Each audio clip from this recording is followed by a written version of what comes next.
सुनो, अपनी खटारा स्कूटर हटाओ, मुझे अपनी गाड़ी पार्क करनी है। वो बिगड़ी अमीरजादी लापरवाही से बोली तो हर्षित खुराना अपने होंठ भींच कर रह गया। आसपास खड़े लोगों की नज़रों को देखकर वो बर्दाश्त करता हुआ अपनी बाइक हटाने लगा। हालांकि उसका दिल तो कर रहा था कि उस लड़की का मुंह तोड़ दे, मगर मजबूरन उसे उस लड़की की बात माननी पड़ी, क्योंकि वो इस कंपनी के मालिक विजय शर्मा की इकलौती बेटी थी। उसे यहाँ किसी से उलझकर अपनी नौकरी से हाथ नहीं धोने थे।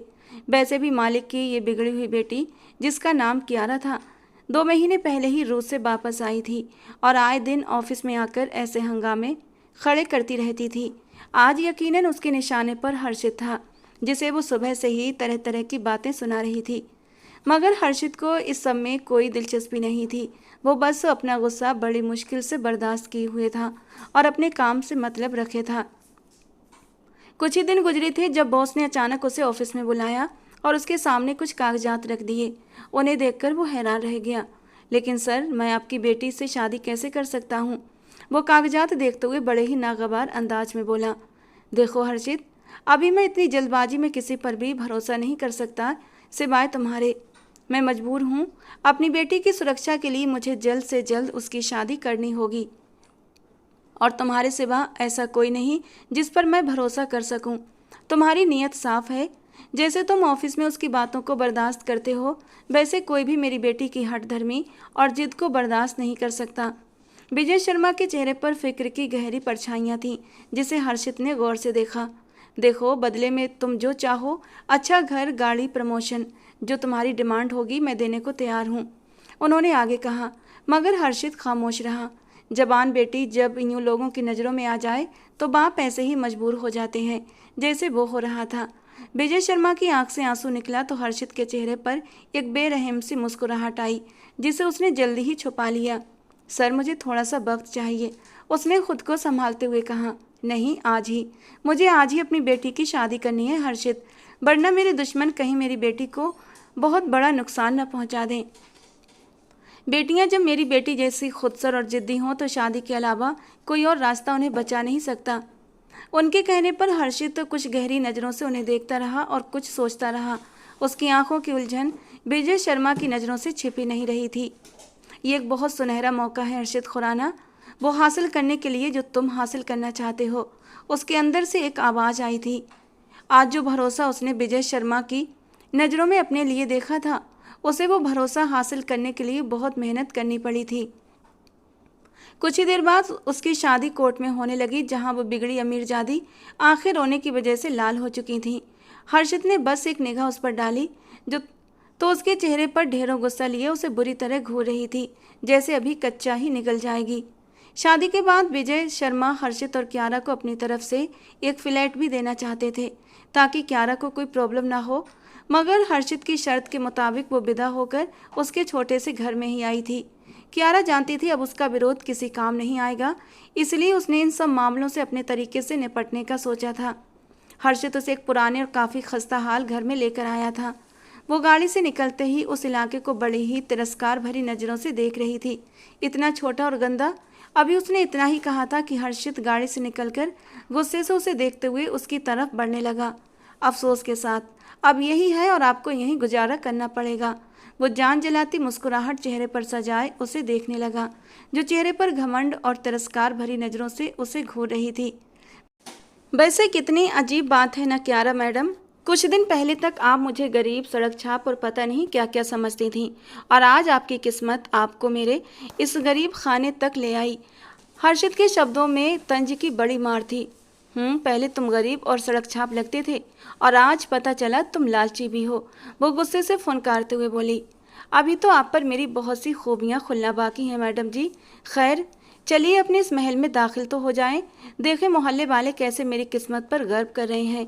हर्षित ने आसपास खड़े लोगों की तरफ देखते हुए कियारा को उनकी मौजूदगी का एहसास करवाना चाहा, क्योंकि वहां मौजूद लोग बड़ी ही दिलचस्पी से उन दोनों को देख रहे थे, और वजह थी विजय शर्मा की वो शानदार बड़ी सी गाड़ी, जिसमें वो दोनों अभी अभी बाहर निकले थे।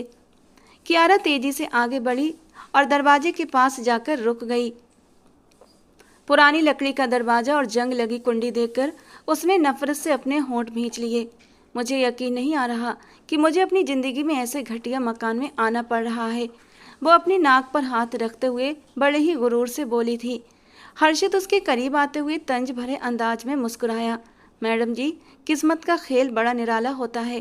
कभी एक इंसान महल में रहता है तो कभी वही इंसान झोपड़ी में भी।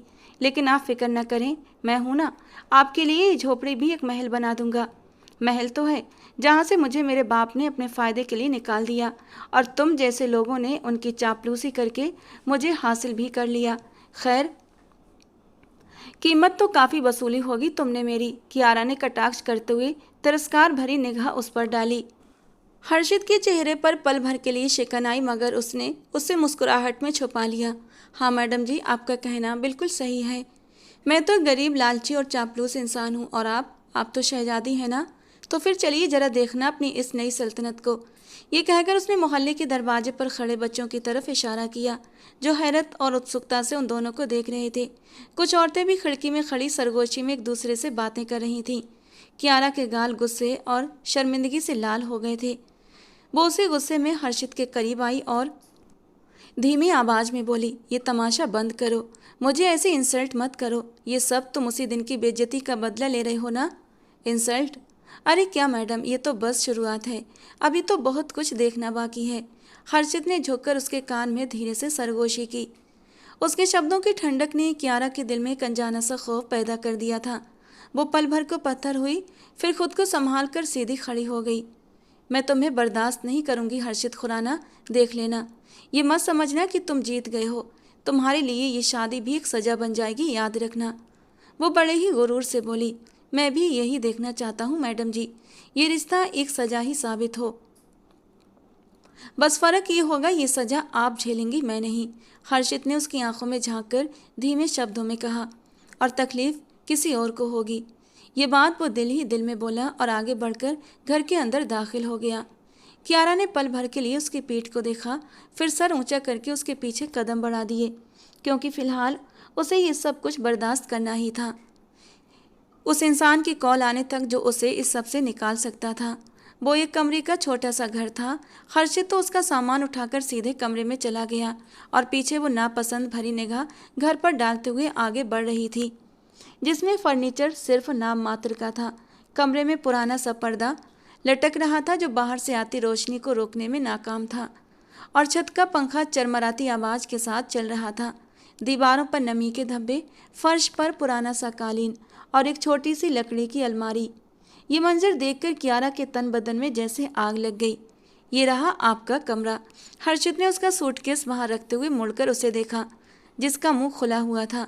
उसके हाव भाव देखकर हर्षित ने अपनी अचानक आने वाली मुस्कुराहट को छुपाया। ओह गॉड, ये कैसा कमरा है। उसने नफरत और गुस्से से चारों तरफ देखा, फिर पलटकर हर्षित को घूरा। हर्षित बेड के कोने पर बैठ चुका था और बड़े सुकून भरे अंदाज में उसे ही देख रहा था, जो कमरे को देखकर ऐसे हैरत का इजहार कर रही थी जैसे किसी दूसरे गोले पर पहुंचकर अनजान चीज़ों को पहली बार देख रही हो। कसूर उसका नहीं था। रूस जैसे देश और अपने शानदार घर में रहने के बाद उसका ये रवैया एकदम नॉर्मल था। ये आपका कमरा है, आपका नया जहां। वैसे अपने महल से निकलकर आप मेरे गरीब खाने की रानी बनी हैं, कैसा लग रहा है? खैर, चाहें तो अपनी मर्जी के अनुसार इसकी सेटिंग वेटिंग चेंज कर सकती हैं। तनख्वाह मिलेगी तो आपके लिए एक ड्रेसिंग टेबल भी अरेंज करवा दूंगा। वो उसे चिढ़ाते हुए कहने लगा, तो कियारा ने गुस्से से भड़कते हुए उसे कहा, यहाँ ऐसा क्या था जिसे मैं सेट करूँगी?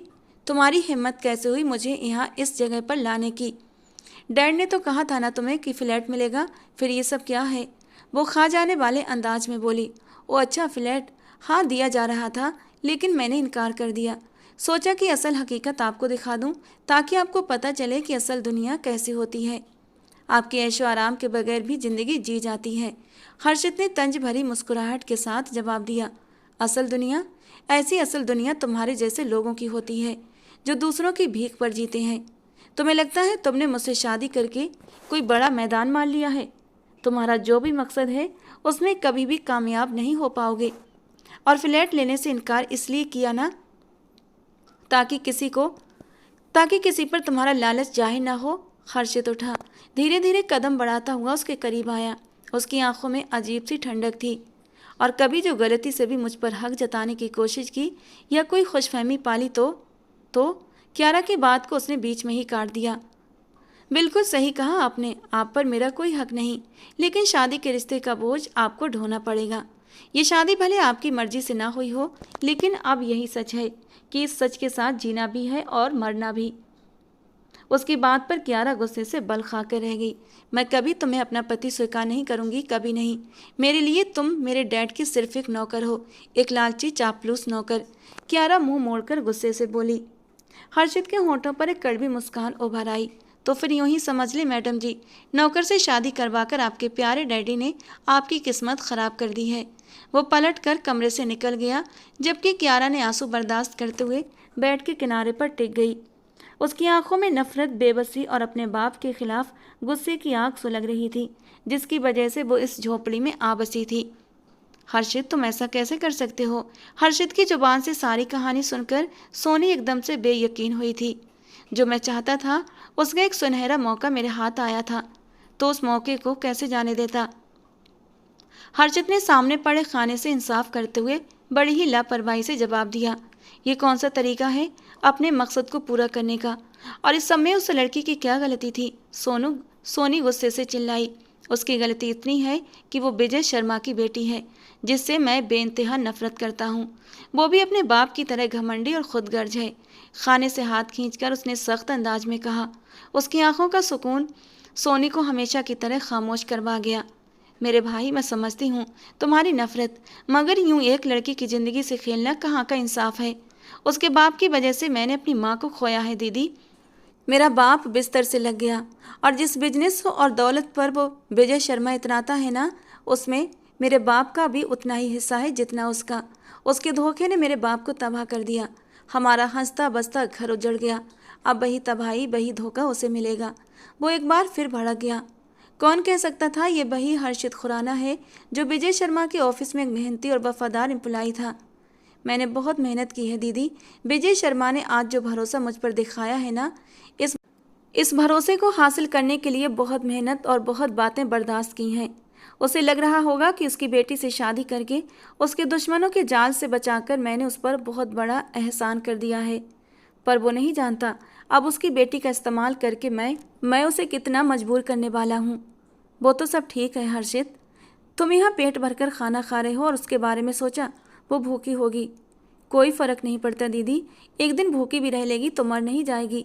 हर्षित तो अपनी बात कहकर उठकर अंदर चला गया, और पीछे बैठी सोनी अपने भाई के फैसले से नाखुश, न जाने क्या सोचती, बर्तन उठाकर किचन की तरफ चली गई। जबकि हर्षित कियारा को लेकर लापरवाह तो था, लेकिन मन कहीं न कहीं उसी की तरफ अटका हुआ था। दोपहर से शाम और शाम से रात हो गई थी, और कियारा उस छोटे से पुराने घर में अकेली बैठी हुई थी। हर्षित काफ़ी वक्त से वापस नहीं लौटा था। एक पल के लिए उसका दिल चाहा कि वो इस घर से भाग जाए, मगर फिर कुछ सोचती हुई वो वहीं बैठी रही। उसे जिसका इंतजार था, उससे बात किए बगैर वो अपना अगला कदम नहीं उठा सकती थी। रात के 9 बजे भूख के एहसास से उसके पेट में चूहे दौड़ने लगे। वो हर्षित को कोसती हुई घर के अंदर बने छोटे से किचन की तरफ आई, जहाँ खाने के लिए सिवाय चाय के सामान और कुछ बिस्कुट के डिब्बों के अलावा कोई चीज़ नहीं थी। वो तो कॉफ़ी पीने की आदी थी। भूख से बेहाल होकर कमरे में लौट आई और इरादा किया कि फ़ोन पर अपने पसंदीदा रेस्टोरेंट से ऑर्डर कर दे, मगर रेस्टोरेंट वालों ने लोकेशन सुनकर डिलीवरी से इनकार कर दिया था, क्योंकि इलाका रेस्टोरेंट से काफ़ी दूर पड़ता था। पूरे घर में सिर्फ नाम मात्र का फर्नीचर पड़ा हुआ था। दोबारा से हर्षित को कोसती वो किचन में आई, मजबूरन अपने लिए चाय बनाने लगी। उसे ये काम करने की आदत नहीं थी। चाय का पानी चढ़ाकर उसे काफ़ी मेहनत करने के बाद एक कप मिला था, जो अच्छी हालत में था। उसे हैरत हुई, इस घर में अब तक उसे एक ही नई चीज़ मिली थी, और वो थे किचन में पड़े बर्तन। चाय बनाकर कप में डाल रही थी कि तभी खौलती हुई चाय छलककर उसके हाथ को जला गई। औज चिल्लाकर पीछे हुई और चाय का पतीला उसके हाथ से छूटकर नीचे गिर गया। हर्षित घर में दाखिल हुआ तो अचानक से चिल्लाने की आवाज़ और किचन से गिरते पतीले की आवाज़ सुनकर वो तेजी से अंदर की तरफ दौड़ा था, जहाँ वो खड़ी अपना हाथ पकड़े सिसक रही थी। क्या हुआ? वो तेजी से उसकी तरफ आया, जो शिद्दत से रो रही थी। दायां हाथ जलने की वजह से लाल हो चुका था। जब करना नहीं आता तो क्या ज़रूरत थी, वो गुस्से से बोला, और उसका हाथ पकड़कर उसे सिंक के पास ले आया। ठंडा पानी हाथ पर डालने से कुछ देर के लिए उसकी जलन में कमी आई, तो उसने अपना हाथ हर्षित के हाथ से खींच लिया। मेरे बाप के नौकर नहीं बैठे थे यहाँ पर, वो रोते हुए शब्दों में बोली। तो हर्षित ने एक निगाह मोड़कर फर्श पर गिरी चाय और नीचे पड़े बर्तनों को देखा तो उसको शर्मिंदगी ने घेर लिया। सामने खड़ी उस नाजुक सी लड़की को देखा जिसकी आंखें रोने की वजह से लाल हो रही थीं। आंसू गालों पर बहकर अपने निशान छोड़ चुके थे। रोते रोते नाक भी लाल हो चुकी थी। अनजाने ही हर्षित का दिल पसीज गया। उसके इनकार के बावजूद वो उसे लिए कमरे में गया और खुद किचन में वापस आकर बाहर से लाया खाना बर्तनों में निकाल कर उसके सामने रख दिया। जब उसने बड़ी ही तीखी निगाह से उसे देखा तो हर्षित ठंडी आवाज़ में बोला, खाना खाओ। मेरा हाथ जल रहा है, मुझे दवा चाहिए जिससे मुझे इस जलन में कुछ सुकून मिले, उसने भर्राए हुए शब्दों में कहा। तो हर्षित कुछ देर सोचने वाले अंदाज में आसपास देखता रहा। इस घर में तो ऐसा कोई सामान नहीं था। आप खाना खाइए, मैं दवा लेकर आता हूँ। वह नजरें चुराता हुआ बाहर चला गया।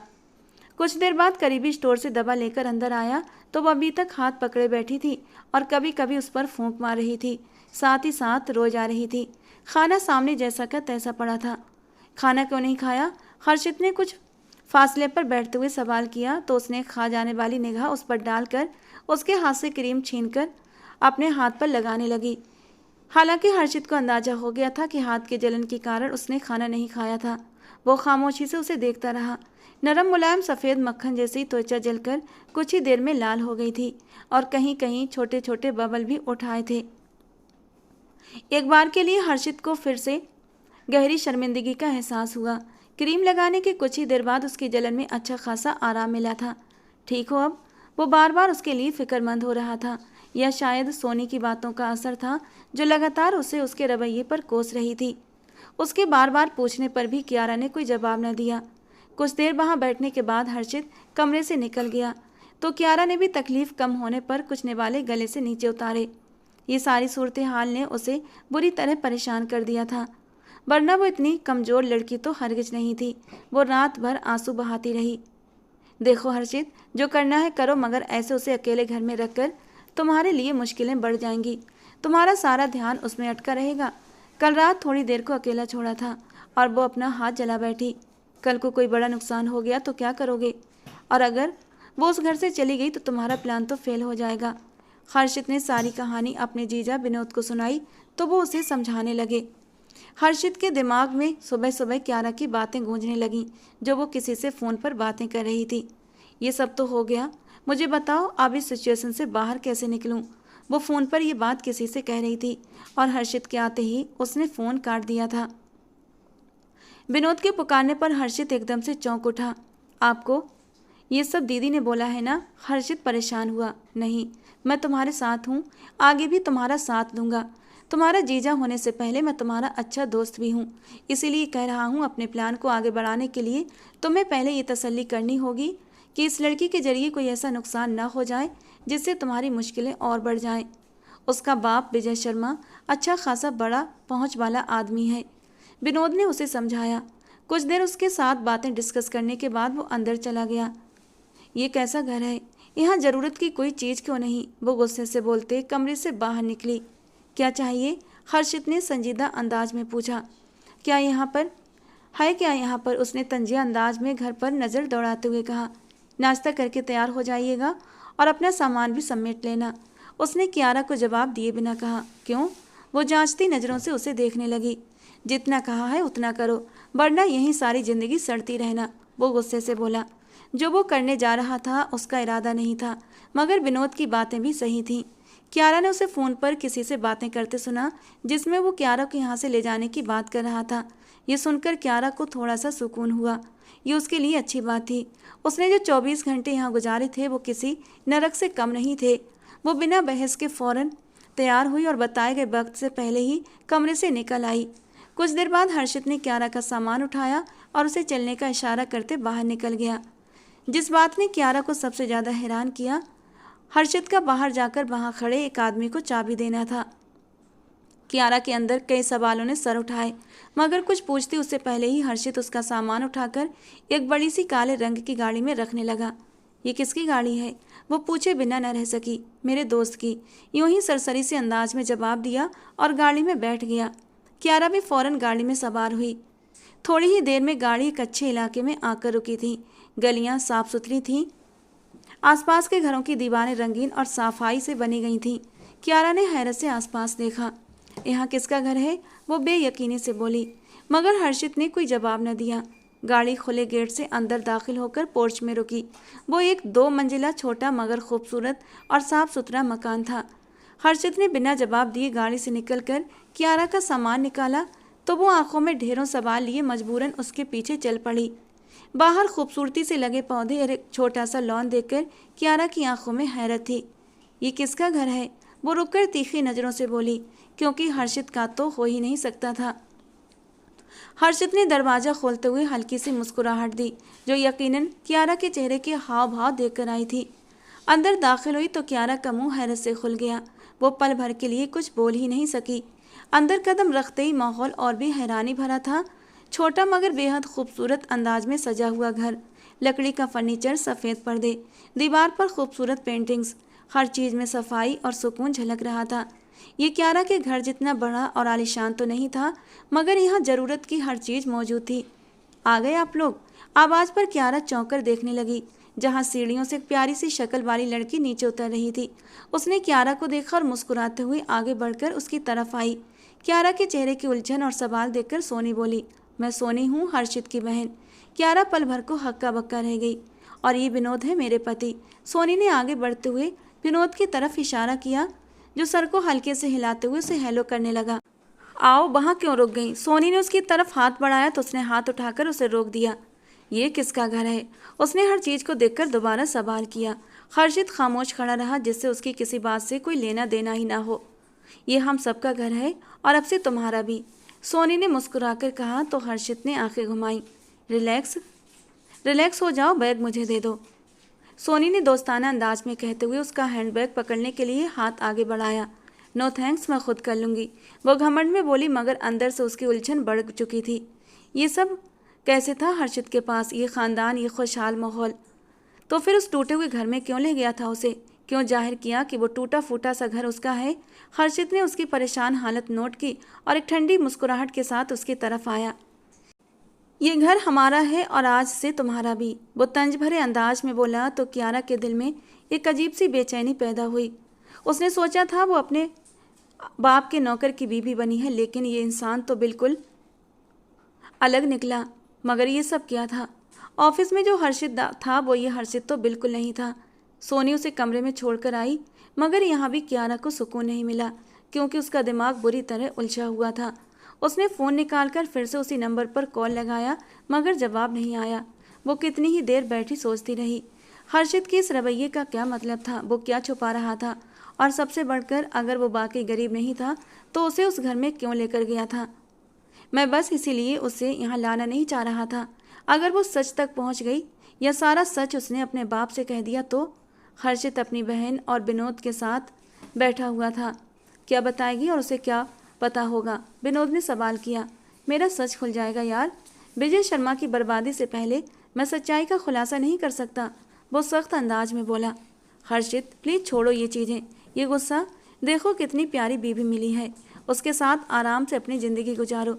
ये जिद छोड़ दो मेरे दोस्त, वो आदमी बहुत पहुंच वाला है। अगर उसे तुम्हारे इरादे पता चल गए तो क्या होगा? पापा की तरह मैं भी। हर्षित, सोनी ने चिल्लाकर उसे कुछ भी कहने से रोक दिया। देखो दीदी, मैं आपकी हर बात मानता हूँ, ले आया हूँ उसे यहाँ पर, मगर इससे ज़्यादा आप मुझसे कोई भी उम्मीद मत रखना, वो सख्त अंदाज में बोला। और जो आपको वो अच्छी लग रही है उसकी असलियत से आप परिचित नहीं हैं। वो एक घमंडी, जिद्दी और सरफरी लड़की है। अभी एक रात उस घर में गुजार कर उसे हमारा घर किसी स्वर्ग से कम नहीं लग रहा। कल सुबह उसकी फरमाइशों की लिस्ट आपके हाथ में आ जाएगी, वो चिढ़कर कहता कमरे से निकल गया। शुक्र है विनोद, तुम न समझाते तो वो कभी भी न समझता। उसके जाते ही सोनी ने पति से शुक्रिया कहते हुए उसके कंधे पर सर रख दिया। कियारा जब से इस घर में आई थी वो कमरे में बंद बैठी थी, न किसी से बात कर रही थी, न कुछ खाया पिया था, और न ही किसी ने उसे डिस्टर्ब करना सही समझा था। रात डिनर के वक्त सोनी के कहने पर हर्षित उसके कमरे में आया तो वो गहरी नींद में डूबी हुई थी। उसे बुलाए बिना वो वापस गया, किचन से खाना लाकर कमरे में रखा ताकि जब वो जागे तो भूख लगने पर खुद ही खा ले। खुद वो घर से चला गया और रात को घर वापस नहीं लौटा। सुबह उसकी आँख खुली तो रात का खाना देखकर वो हैरान हुई। अभी उठ भी नहीं पाई थी कि तभी दरवाजे पर दस्तक हुई और तभी सोनी इजाज़त मांगते हुए अंदर आई। तुमने रात खाना नहीं खाया? सोनी ने ट्रे को देखते हुए कहा तो क्यारा ने कोई जवाब न दिया।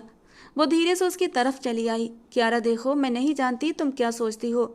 मैं बस इतना कहूँगी कि ये घर जितना हम सबका है उतना ही तुम्हारा भी, इसलिए यहाँ बिना किसी टेंशन, बिना किसी हिचकिचाहट के रहो।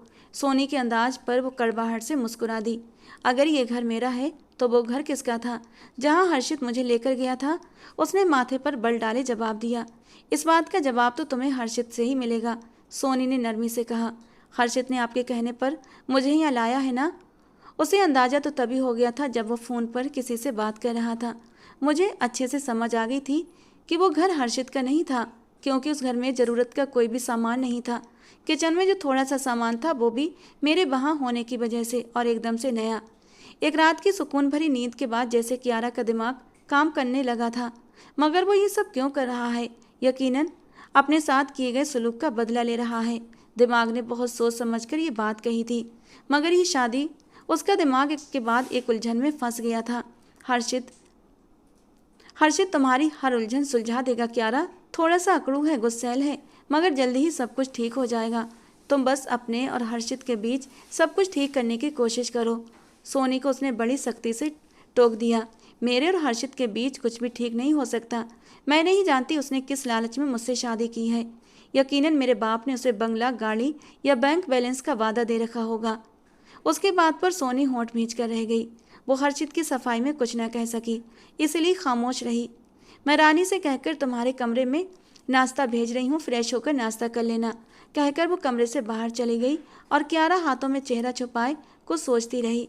और तभी फ़ोन निकाल कर एक बार फिर कोई मैसेज भेजने लगी। हर्षित घर नहीं था, इसीलिए तुमसे मिलने चली आई, वरना उसकी मौजूदगी में मुश्किल हो जाता।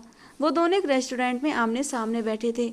हर्षित की गैर मौजूदगी का फ़ायदा उठाकर वो सोनी को बिना बताए ही निकल आई थी, वरना उसके बाप के अनुसार उसका अकेले घर से बाहर निकलना खतरे से खाली नहीं था। जो कुछ तुमने हर्षित के बारे में बताया वो मुझे अजीब लगा। सामने वाला भी बराबर हैरत से बोला था। मुझे भी उसकी ये साइड अजीब लगी, मतलब जैसा वो खुद को ऑफिस में दिखाता है उससे बिल्कुल अलग है, क्यारा ने सोचते हुए कहा। और इसमें क्या अलग है? वो तुम्हें ढूंढना है, और हम क्या कर रहे हैं इसकी उसे भनक भी नहीं लगनी चाहिए। सामने वाले का अंदाज वार्निंग देने वाला था। बिल्कुल, मैं हर्षित या डैड को इसकी खबर तक नहीं होने दूंगी। ये रहे कागजात, आगे का काम तुम्हें मालूम है। क्यारा ने बैग से कुछ कागजात निकालकर उसकी तरफ बढ़ा दिए। अब मैं चलती हूँ।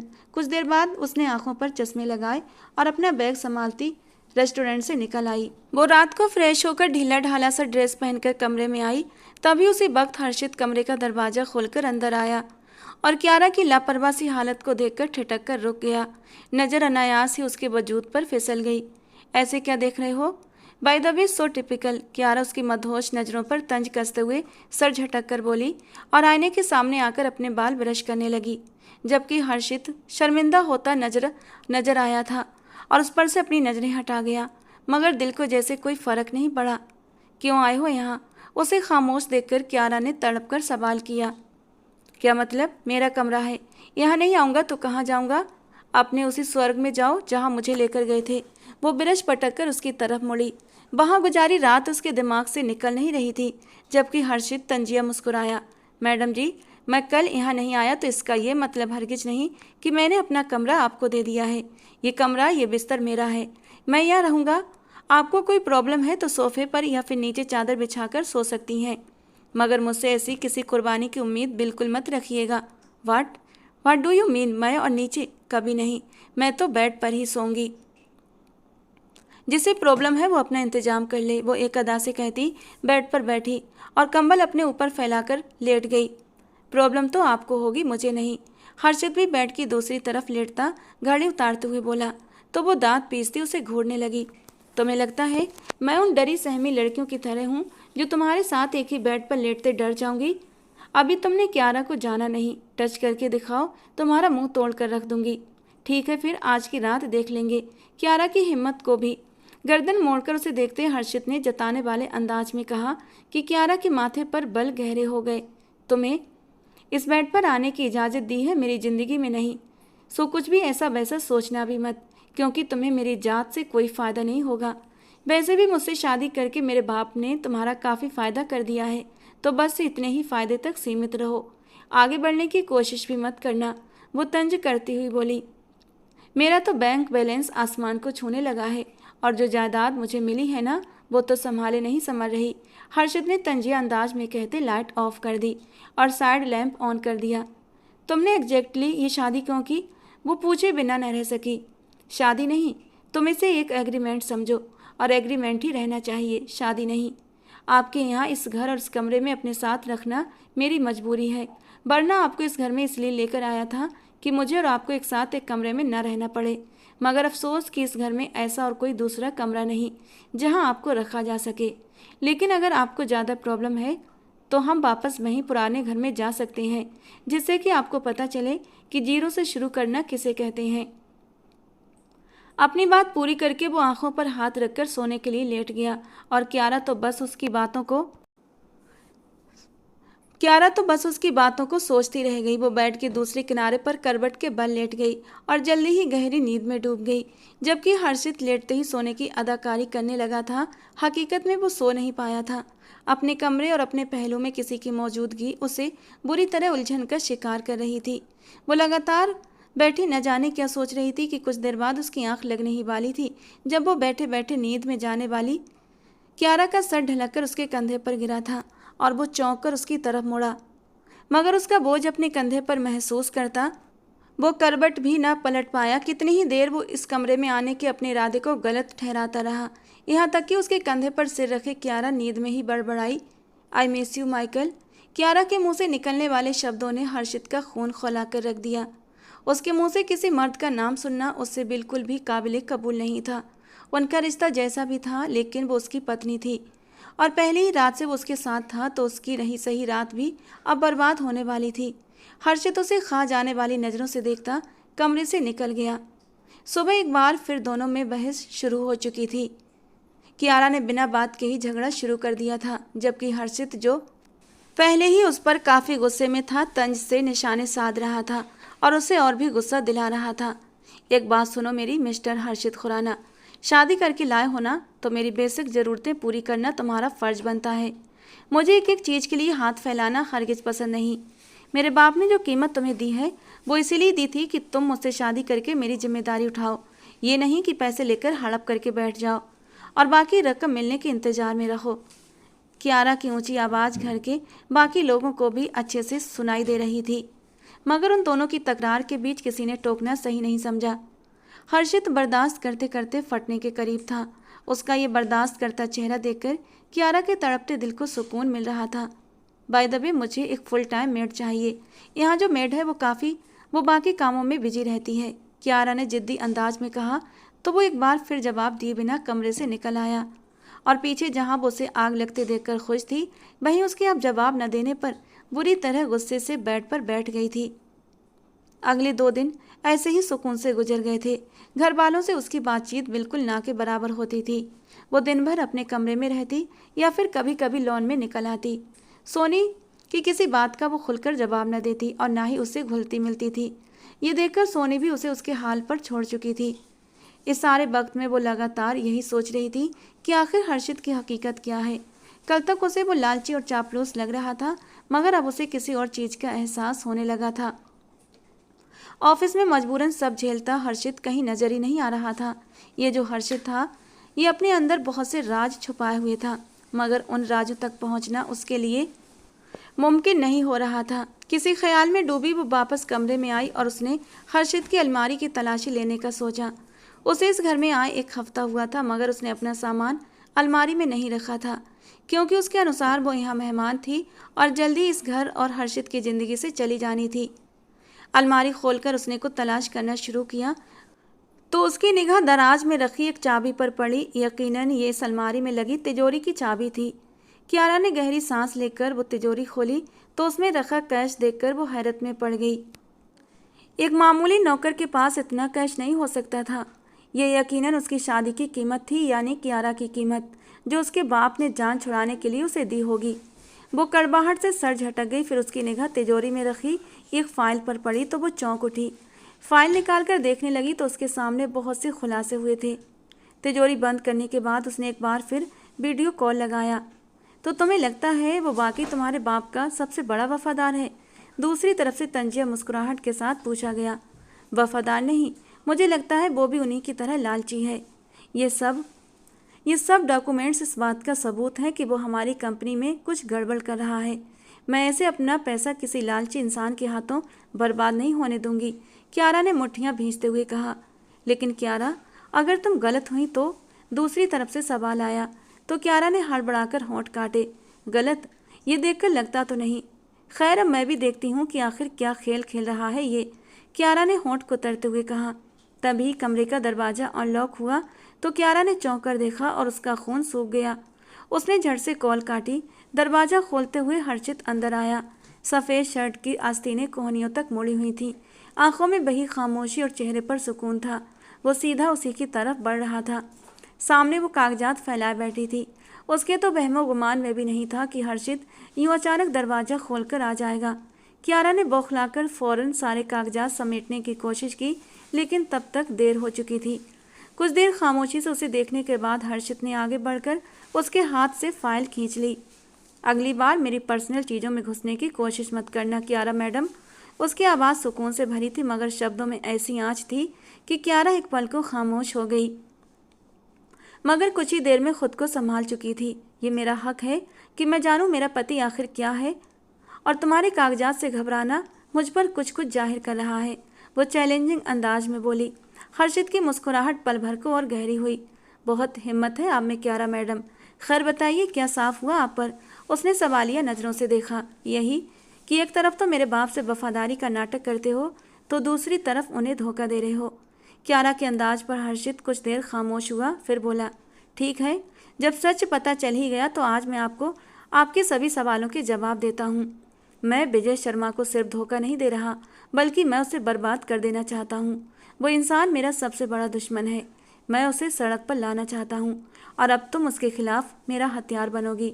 हर्षित ने अपने इरादे साफ करते हुए उसे हैरान कर दिया। क्यों? तुम ऐसा क्यों करना चाहते हो? क्यारा ने हैरत से उसे देखा। क्योंकि उस इंसान ने मुझसे मेरा बहुत कुछ छीना है, और अब मैं उससे उसका सब कुछ छीन लेना चाहता हूँ। आंखों में नफरत लिए वो क्यारा की तरफ आया। उसकी बेटी का इस्तेमाल करके मैं उसे इतना मजबूर करूँगा। मैं कोई खिलौना नहीं हूँ जिसे तुम इस्तेमाल कर सको। क्यारा को अपने बारे में ऐसी बात पसंद नहीं आई थी। खिलौना नहीं हो, मगर विजय शर्मा की कमजोरी हो तुम। हर्षित की बात पर उसने मजाक उड़ाते हुए कहा, मुझे इतना तो अंदाजा था तुम मतलबी इंसान हो, मगर मैं इस नफरत की वजह जानना चाहती हूँ। बड़े ही आराम से पूछे सवाल ने हर्षित को हैरान कर दिया कि ये लड़की इतना बड़ा सच जानकर भी इतनी सहज कैसे है। आओ दिखाता हूँ सच, कहकर वो क्यारा को थामे कमरे से बाहर निकला और सीढ़ियाँ उतरता उस नीचे बने कमरे में लाया जहाँ से वो अक्सर सोनी को निकलते हुए देखती थी, मगर उसे कोई दिलचस्पी नहीं थी। आज उसी कमरे में एक बूढ़े और लाचार वजूद को बिस्तर पर देखकर वो चौंक उठी। रितेश खुराना, विजय शर्मा का गहरा दोस्त और बिजनेस पार्टनर, जिससे बिजनेस पर आज विजय शर्मा राज कर रहा था। उसके 50% शेयर्स मेरे पापा के थे, मगर उस इंसान ने मेरे पापा की कोशिशों को अपने नाम करके सारी कामयाबियों का क्रेडिट खुद ले लिया और धोखे से मेरे पापा से साइन करवाकर उनका हिस्सा अपने नाम करवा लिया। तुम मुझे लालची कहती हो? उस लालची इंसान के सामने तो मैं कुछ भी नहीं। वो लालची इंसान जो तुम्हारा बाप है। हर्षित के मुंह से ये सारी बातें सुनकर और सामने सोए हुए इंसान को देखकर क्यारा के माथे पर बल पड़े, लेकिन वो खामोश रही। वो कमरे से निकल आया जहां अब सोनी और विनोद भी खड़े थे। तुम्हारे डैड के धोखे ने हमारे पापा से सब कुछ छीन लिया था। अपना सारा पैसा जिस बिजनेस पर लगाया पापा ने, उसे विजय शर्मा ने धोखे से अपने नाम करवा लिया। अपना सब कुछ लुटाकर पापा ने हमें उसी घर में रखा जहां तुम 24 घंटे भी बर्दाश्त न कर सकी। हर्षित ने सख्त अंदाज में कहते हुए क्यारा को बेजुबान कर दिया था। वो सच जिसकी तलाश थी, तुम्हें वो मिल गया है। सोनी ने धीरे से कहते हुए भाई की तरफ जाकर उसके कंधे पर तसल्ली से हाथ रखा। पूरा सच बताओ ना दीदी, इसके बाप के धोखे की वजह से पापा हमारी माँ का इलाज भी नहीं करवा पाए थे। इसके बाप के धोखे की वजह से हमने अपनी माँ को खो दिया। हर्षित कड़वाहट से बोला। उसकी आंखों में नमी चमकने लगी थी। I am sorry for everything, Kiara कहकर खामोशी से वहाँ से चली गई तो हर्षित कुछ देर वहीं खड़ा खुद को संभालता रहा। फिर कमरे में आया तो वो खामोशी से सोफे पर बैठी फर्श को घूर रही थी। हर्षित आया तब उसकी तरफ देखने लगी। मुझे घर जाना है। क्यारा की बात पर हर्षित ने माथे पर बल डाले कहा, क्यों? अपने प्यारे डैड को सारी सच्चाई बताना चाहती हो? एक बात हमेशा याद रखना, तुम अब इस घर से नहीं जा सकती। आराम से कह रहा हूँ, नहीं मानोगी तो सख्ती करूँगा। वैसे मुझे कोई ख़ास फ़र्क नहीं पड़ेगा अगर मेरा सच जान भी गए तुम्हारे बाप तो, हर्षित ने तने हुए हाव भाव के साथ कहा। मुझे डैड पर कुछ भी साबित नहीं करना। वो इंसान यही डिज़र्व करता है कि कोई उसे धोखा दे। क्यारा ने अजीब से अंदाज में कहा तो हर्षित को हैरानी हुई, मगर वो उसकी बात पर यकीन नहीं कर पा रहा था। वो जानता था वो अपने बाप से नाराज़ है कि तभी फ़ोन की बजती घंटी पर हर्षित का ध्यान टूटा तो वो फ़ोन ओके करता कमरे से निकल गया। मगर उसके दिमाग में यही चलता रहा कि क्यारा अपने बाप को सच बता देगी। इसलिए घर से जाते हुए उसने सबसे कह दिया कि क्यारा को कोई घर से बाहर न निकलने दे। तुमने गलत किया हर्षित, वो लड़की अब सारा सच अपने बाप से कह देगी, विनोद ने फिक्रमंदी से कहा।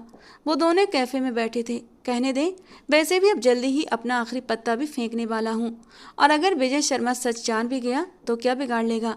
उसकी प्यारी बेटी अब मेरे कब्जे में है, और अगर मेरे और मेरे घर में है तो विजय शर्मा मेरा कुछ भी बिगाड़ नहीं सकता, हर्षित ने बेफिक्री से कहा। उसी वक्त उसके फ़ोन पर विजय शर्मा की कॉल आने लगी। दोनों ने एक दूसरे को देखा। मतलब क्यारा ने सच अपने बाप से कह दिया था। एक गहरी सांस लेकर हर्षित ने कॉल रिसीव की। हेलो हर्षित, कहाँ हो यार? विजय शर्मा बड़े दोस्ताना अंदाज में बोले।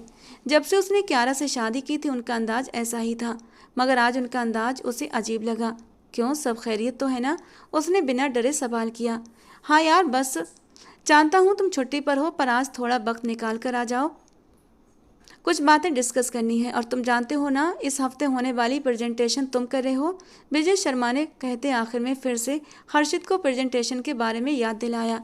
उनके अनुसार बिजनेस कम्युनिटी में हर्षित को ज़मीन से आसमान पर ला सकती थी ये डील। जी सर, हर्षित कुछ उलझ गया और बस इतना ही बोला। उसे ना तो इस प्रेजेंटेशन से मतलब था, ना ही उससे हासिल होने वाले फ़ायदे से। ये क्या खेल खेल रहे हैं बाप बेटी? ऐसा तो मुमकिन नहीं कि क्यारा ने अपने बाप से कुछ न कहा हो। वो गहराई से सोचने लगा। विजय शर्मा के रवैये से वो हैरान होता हुआ घर आया था, जहाँ एक और झटका उसका इंतजार कर रहा था। अंदर दाखिल हुआ तो नौकरानी एक सूटकेस घसीटते हुए सीढ़ियाँ चढ़ रही थी। घर में कोई और नहीं दिखा जिससे वो कोई सवाल करता, इसलिए तेजी से सीढ़ियाँ चढ़कर ऊपर कमरे में आया, जहाँ उसके कमरे का मंजर एकदम देखने लायक था। पूरा कमरा सामान से भरा पड़ा था। बेड पर बैग्स और ज़रूरी सामान, टेबल पर मेकअप का ढेर सारा सामान। क्यारा अब सूटकेस खोलकर उसमें से सामान निकाल रही थी, जिसमें सोनी भी उसकी मदद कर रही थी, जो हर्षित को और भी ज़्यादा हैरान करने के लिए काफ़ी था। ये सब क्या हो रहा है? हर्षित की पुकार पर वो दोनों उसकी तरफ देखने लगी। अच्छा हुआ तुम आ गए, अब अपनी बीवी की मदद करो, मेरी तो कमर दुख गई है, सोनी कहकर उसका कंधा थपथपाते हुए कमरे से निकल गई। ये सब क्या है? वो आगे बढ़ा कि तभी पाँव एक हैंगर में उलझ गया कि वो गिरते गिरते बचा। अलमारी की कौन सी साइड मेरी है? क्यारा उसके सवाल को नज़रअंदाज करते बड़ी बेफिक्री से अपना सवाल पूछ बैठी। इस सब का क्या मतलब है? हर्षित उसके करीब आता उसे घूरता हुआ पूछने लगा। क्यारा का अंदाज अजीब ही नहीं, हर्षित के लिए परेशान करने वाला भी था कि आखिर वो करना क्या चाहती थी। यही मतलब है कि अब यहीं रहना है तो अपना सामान अब सेट कर लेना चाहिए, बहुत दिन हो गए हैं, तो सोचा अपने घर से अपना सामान मंगवा लूँ। रानी, अलमारी की दाईं साइड पर ही मेरे कपड़े हैंग कर दो। नौकरानी को हुक्म देती वो कपड़े अलग करने लगी तो हर्षित ने उसके हाथ से कपड़े छीनकर बेड पर पटक दिए। रानी, बाहर जाओ तुम। हर्षित के हुक्म पर रानी तेजी से बाहर चली गई। क्या नाटक है?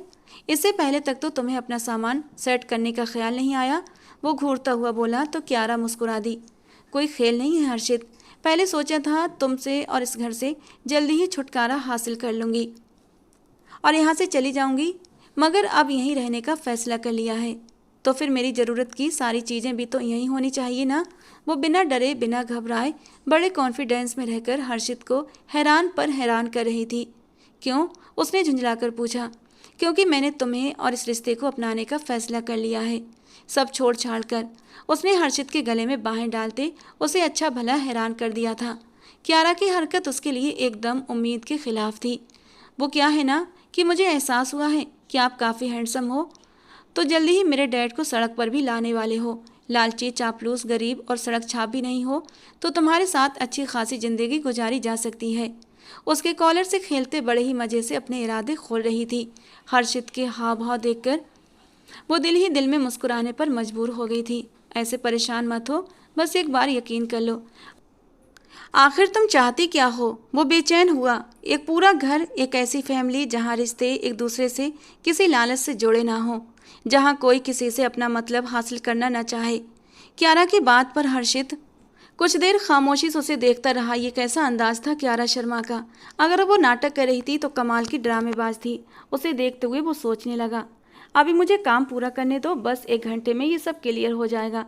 वो धीरे से कहकर फिर से अपने काम में लग गई और हर्षित कुछ सोचता हुआ कमरे से निकल आया। इसे क्या हुआ है और आप क्यों इतनी खुश हैं?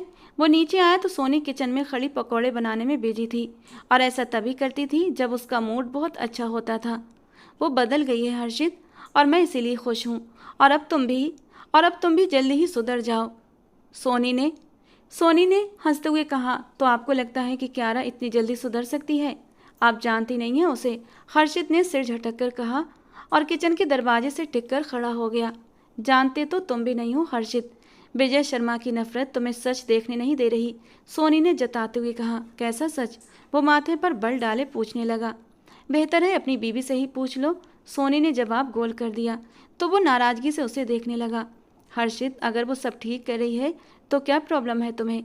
तुम्हारा सच जानकर भी उसने कोई रिएक्ट नहीं किया। यही तो उसे रिएक्शन देना चाहिए था दीदी, और उल्टा वो ऐसे कर रही है जैसे ये शादी उसकी मर्जी से हुई है। हर्षित की आवाज़ किचन में आती कियारा ने भी सुनी थी।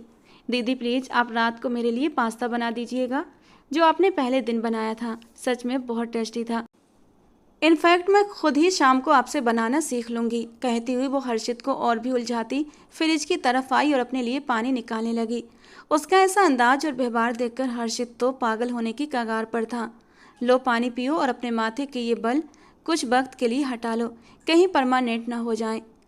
वो गिलास हर्षित की तरफ बढ़ाती हुई बड़े ही आराम से बोली थी। तो वो उसे घूर कर रह गया। एक निगाह सोनी को देखा जो अपनी हंसी दबाए अपने काम में लगी थी। वो पैर पटकता वहाँ से चला गया और पीछे से उन दोनों की हंसी की आवाज़ आई थी। Are you sure? तुम इस इंसान को एक चांस देना चाहती हो? वो फिर से वीडियो कॉल पर उससे बात कर रही थी। हाँ, एनीवे जो पेपर्स मैंने कहा था वो सब तैयार है ना? हाँ, सब काम रेडी है और साइन भी हासिल कर लिए हैं। मिलो मुझसे, फिर बाकी का काम करते हैं। सामने वाले ने कहा। अभी तो नहीं निकल सकती। हर्षित मुझे कहीं जाने नहीं देगा। उसे लगता है मैं घर से निकलकर डैड से मिलने चली जाऊंगी। Can you imagine? उसे नहीं पता कि उस इंसान से जान छूटने का ख्याल ही मुझे कितना सुकून देता है। कियारा की बात पर अंदर आता हर्षित चौंक उठा। वैसे ऐसा क्या है उस इंसान में जो तुम इतनी जल्दी उसकी दीवानी हो गई? दूसरी तरफ से सवाल पूछा गया, जिसकी आवाज़ हर्षित तक पहुंच न सकी। वो लालची नहीं है, विजय शर्मा का वफादार नहीं है। यही दो खूबियाँ उसे सारी दुनिया से अलग बनाती हैं। कियारा की बात सुनता हर्षित बेजुबान हो गया। वो क्या थी और ऐसा क्यों कह रही थी? अगर ड्रामा था उसके घर मौजूदगी में उसकी खूबियों का बयान न करती। मुझे जल्द से जल्द पता लगाना होगा, ये सब क्या चक्कर है। दरवाजे पर हल्की दस्तक देता वो अंदर चला आया। ओके, मैं हर्षित से पूछकर तुम्हें बताती हूँ, उसने हर्षित को देखते हुए कहा, फिर बाय बोलकर कॉल बंद कर दी। हर्षित लगातार उसे घूरता जा रहा था। इतना तो तुम मुझे तब नहीं घूरते थे जब मैं तुम्हें लालची सड़क छाप कहती थी, कियारा ने अपनी हंसी दबाते हुए कहा। बहुत मज़ा आ रहा है ना इस खेल में? हर्षित ने सवाल किया। बहुत, कहकर कियारा ने हर्षित के गाल पर चुटकी काटी और एक बार फिर उसे गुस्सा दिला गई। उसका ये बेपरवाह बोल्ड अंदाज हर्षित को बेजुबान कर दिया करता था।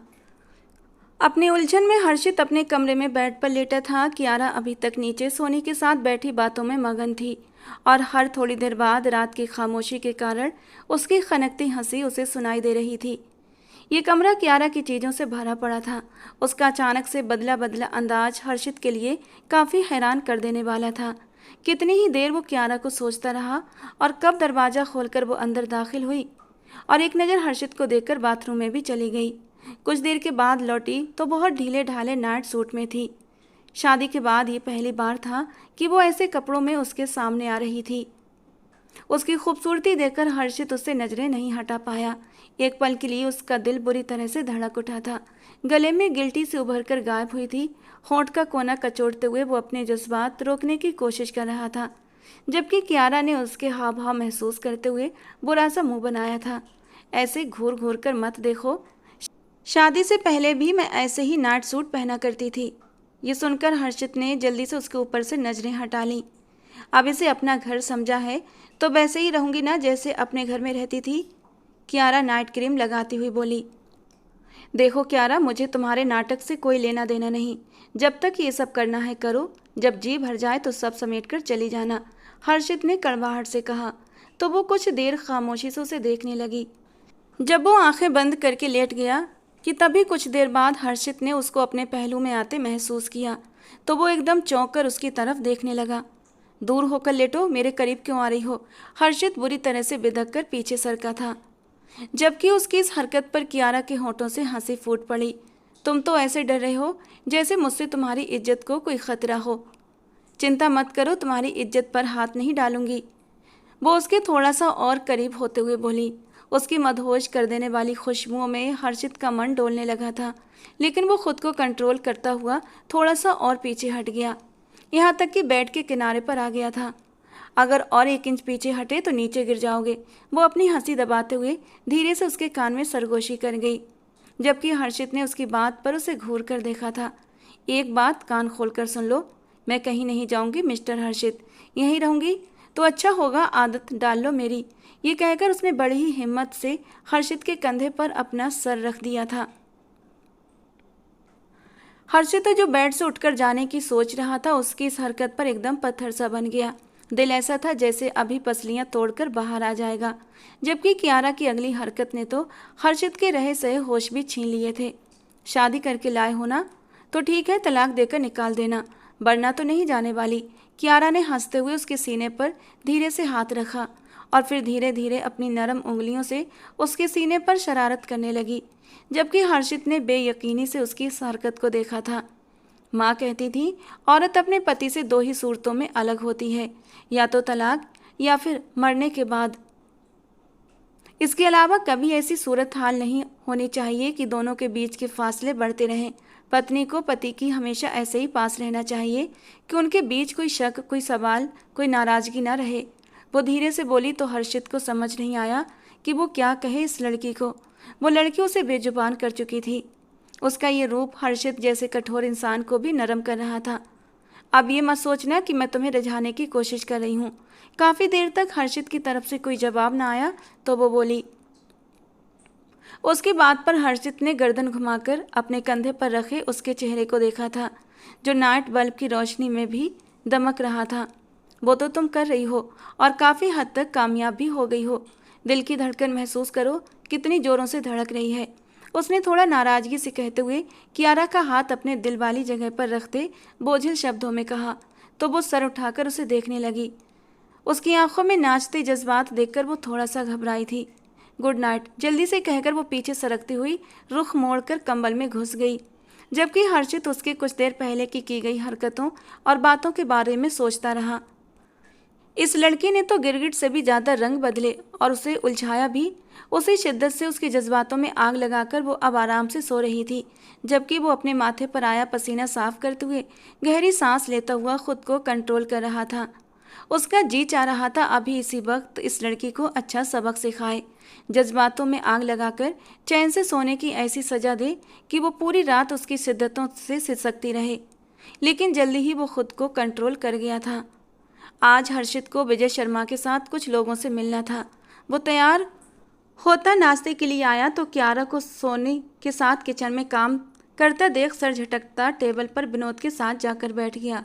यार, लोगों को बदलते देखा है, लेकिन तेरी इंस्टेंट बीवी इतनी जल्दी बदली कि यकीन करना मुश्किल है, विनोद ने धीरे से कहा।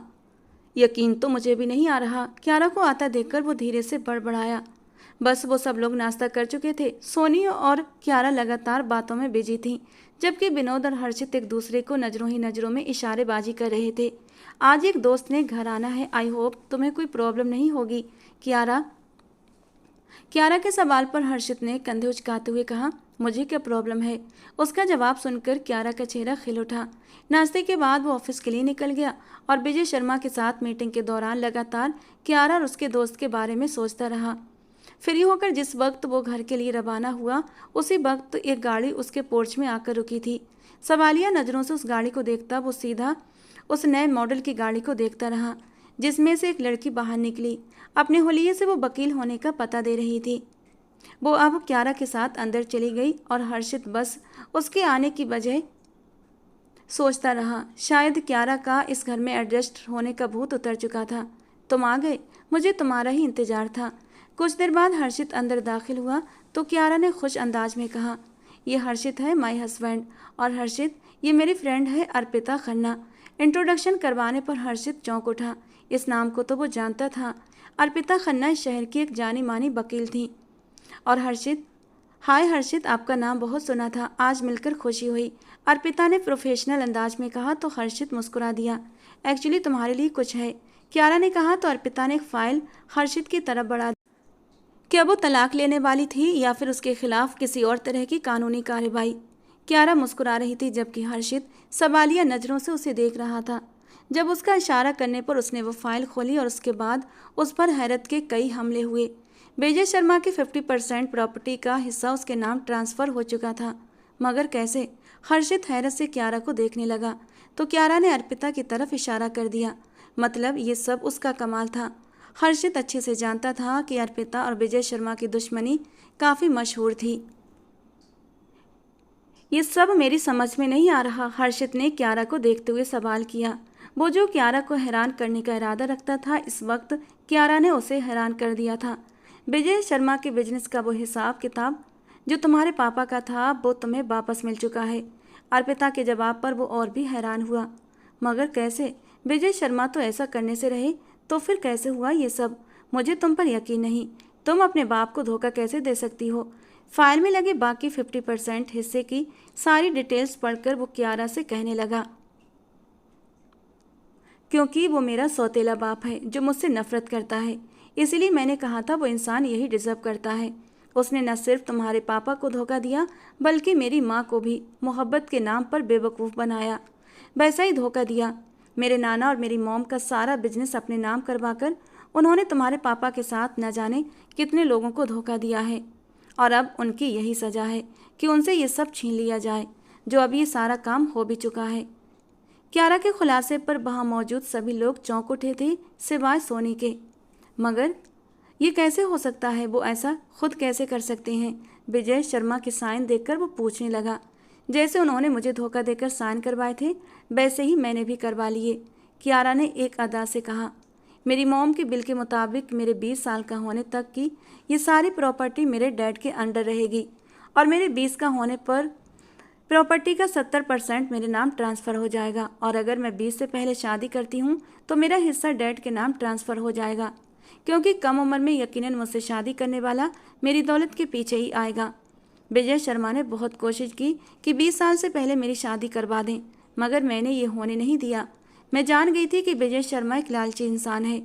मेरे देश वापस आने पर उन्होंने बहुत चालाकी से मुझसे साइन करवाकर मेरा हिस्सा अपने नाम ट्रांसफ़र करवा लिया और फिर मुझे जल्द से जल्द किसी ऐसे इंसान के साथ ब्याहने की कोशिश करने लगे जिससे उन्हें कोई ख़तरा ना हो।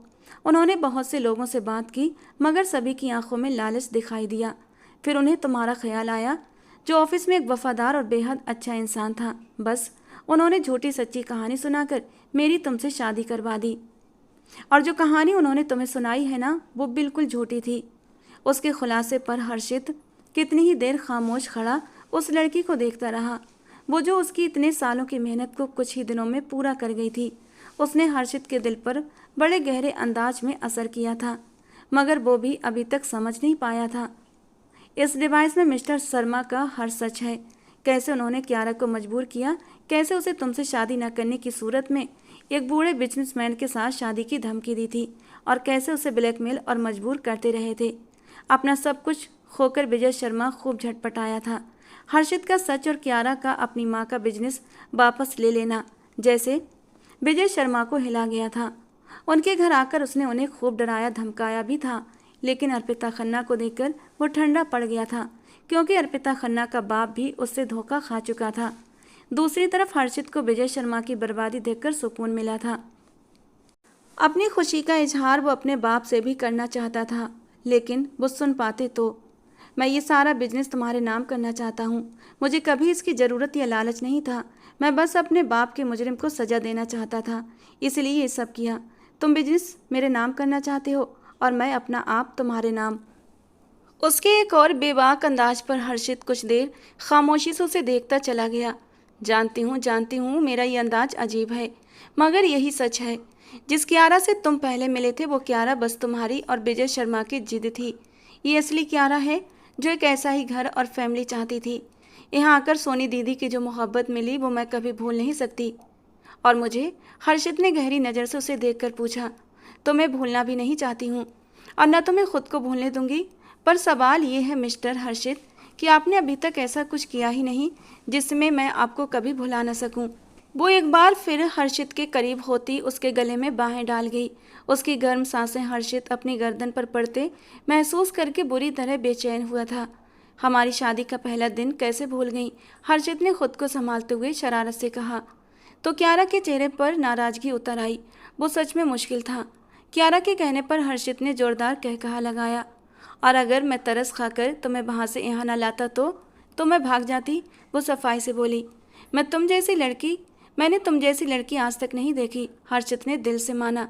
शुरुआत है इश्क की मिस्टर, अभी तो देखना बहुत कुछ बाकी है। कियारा से शादी की है तो ये सब तो झेलना पड़ेगा। वो मुस्कुराकर कहती उसे बड़ी ही अपनी सी लगी। वो गहरी नज़रों से देखता उसका चेहरा अपनी तरफ मोड़ गया। एक बात बताओ, ये माइकल कौन है? उसके पूछने पर कियारा बुरी तरह चौंकी। तुम क्यों पूछ रहे हो? क्योंकि मुझे जलन हो रही थी जब उस रात तुम उस आदमी का नाम ले रही थी। जबकि कियारा जोर से हंस पड़ी। वो कोई इंसान नहीं, वो तो मेरा डॉगी था जो बीमारी के चलते मर गया था, जिसे मैं बहुत मिस करती हूँ। कहते हुए वो उदास हुई थी, जबकि हर्षित के अंदर तक एक बहुत गहरा सुकून उतर गया था। अगले ही पल उसके माथे पर उसने अपने होंठ रख दिए और उसे हैरान कर गया। यह हर्षित की तरफ से पहला स्पर्श था। मैं और भी तुम्हें जानने के लिए बेचैन हूँ। देखते हैं तुम किस रंग में मुझ पर खुलती हो। हर्षित की बात पर वो मुस्कुरा दी। चलो फिर आज की रात कुछ ऐसा करते हैं कि तुम मुझे कभी भुला न सको। वो नरमी से उसके नरम होठों को छूते हुए बोला था, जबकि उसकी बात का मतलब समझकर कियारा शर्म से लाल पड़ गई। उसका ये शर्म से लाल चेहरा देखकर हर्षित हंस पड़ा। मुझे उम्मीद नहीं थी कि तुम्हें शर्म भी आती है, क्योंकि उस रात तुमने मेरे पसीने छुड़ा दिए थे और आज तुम मेरे पसीने छुड़ा रहे हो। वो एकदम घबराकर उससे दूर हटने लगी कि हर्षित ने उसे खींचकर अपने सीने से लगा लिया। अगले ही पल वो उसके नरम होठों पर झुक चुका था।